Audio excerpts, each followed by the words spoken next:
তো বন্ধুরা, good evening. এখন হচ্ছে ইভিনিং। আমি আবার একটা জায়গায় বলেছি গুড ইভিনিং, আমাকে একজন কমেন্ট করেছে ইভিনিং। তো ঠিক আছে, ভুলটা ধরিয়ে দেওয়ার জন্য ধন্যবাদ।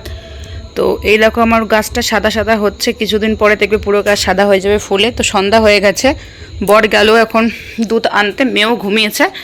আর এই যে সময়,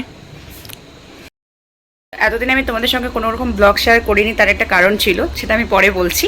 তো তার আগে আমি এতদিন দুর্গা ঠাকুরের, এখনও আজকে অষ্টমীর রাত, মানে দেখো সন্ধ্যা হয়ে গেছে, এখনও পর্যন্ত আমি দুর্গা মায়ের মুখ দর্শন করিনি। তার মধ্যে আমাদের অসুস রয়েছে, যেটু শ্বশুর মারা গেছে 1 বছর, তো কিছুই করা যাবে না, পুজো তো দিতে পারিনি। তো চলো আজকে যদি একটুখানি বেরোতে পারি তো বেরোবো, আর নাইলে তো পুজো এবার বাড়িতেই কাটবে। তো যদি বেরোই আর কি, ইন্ট্রোটা দিয়ে রাখছি, অবশ্যই তোমাদের সঙ্গে শেয়ার করবো। চলো দেখতে থাকো, এখন সন্ধ্যা দিয়ে নেই।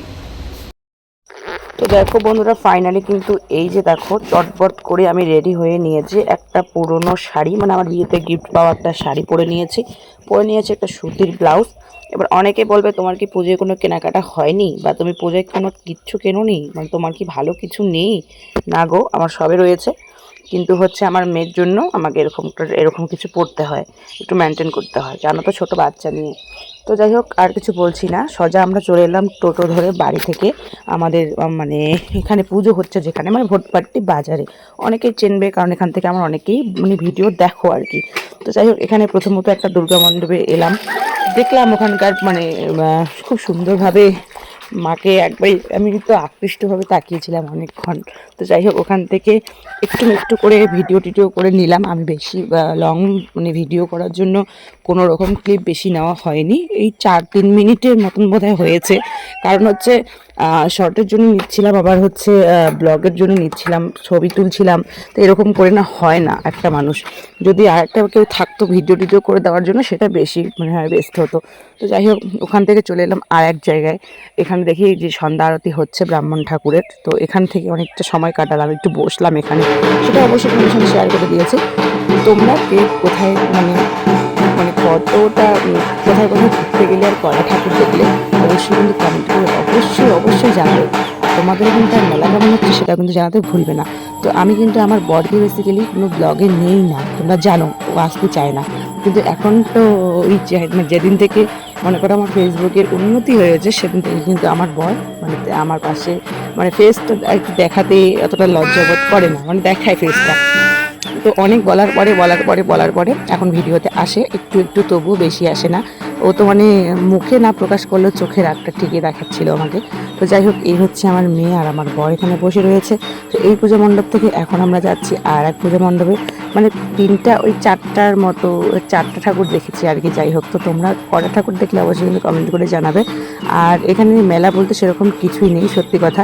আমার বাপের বাড়ির যারা মানে ব্লগগুলো দেখেছো, এবার অনেকে বলে বাপের বাড়ির নাম তুলে নিয়ে আসলো, তো ওখানকার যারা ব্লগগুলো দেখেছো তারা অবশ্যই জানো যে ওখানে কীরকম ধরনের মেলা হয় এবং ঘাটে কী লেভেলের ভিড়টা হয়। তো এবার হয়তো আমার যাওয়া হচ্ছে না, তাই শেয়ার করাও হচ্ছে না। তারপরে দেখো, ওখান থেকে ঠাকুর দেখার পরে বেরিয়ে পড়লাম। আমরা সেরকম আইসক্রিম ছাড়া, মানে কর্নেটো ছাড়া আমরা সেরকম কিচ্ছু খাইনি।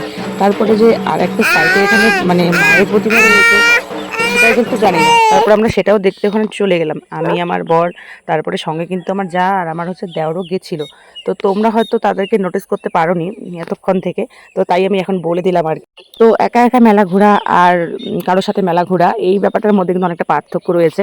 আর আমি কিন্তু একা একা মানে এরকম এনজয় করাটা পছন্দ করি না, আমি সবার মধ্যে মানে আনন্দ উৎসবটাকে ভাগ করে নিতে চাই। তো যাই হোক, সবসময় তো আর সব কিছু হয়ে ওঠে না। তো এবার জানি না কীরকমভাবে এরকমটা হয়েছে যে একটু ফ্যামিলিগতভাবে ঘুরবো, কিন্তু ওই তবুও চুপি একটুখানি সময়, বেশি তো সময় ঘুরতে পারলাম না কারণ গরমের কারণে। তো এখানে দেখো আমরা লাস্ট এটা হয়তো এটা একটা মন্দিরে ঢুকেছিলাম।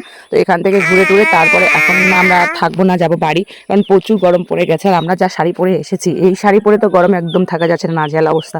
তার মধ্যে হচ্ছে আমাদের মন মেজাজ একটু অন্যরকম চলছে, অন্যরকম দিনকাল চলছে। তার মধ্যেও আমরা তো ষষ্ঠী সপ্তাহে বুঝতে পারি একটু 1-1.5 ঘন্টার মতো কি সময়টা কাটানো হচ্ছে আমাদের। আর যদি আমি নবমী দশমী বেরোই, অবশ্যই তোমাদের সঙ্গে শেয়ার করব। আর যদি আমি বেরোতে না পারি তাহলে তো আর কি তোমরাও দেখতে পাবে না আর আমিও দেখাতে পারবো না। তো তোমরা, আমি না এই 2টা দিন বাড়িতে শুয়ে বসে সবার স্ট্যাটাস দেখেই কাটছিল, আর ভীষণভাবে না মনটা খারাপ হয়ে যাচ্ছিল। তারপরে বর হয়তো ভাবলো যে না, ওর মন খারাপ হচ্ছে, ওকে একটু কোথাও নিয়ে যাই। তারপরে হচ্ছে এই তো আজকের মতো এইটুকুই, দেখা হচ্ছে নতুন কোনো ব্লগে। চলো টাটা।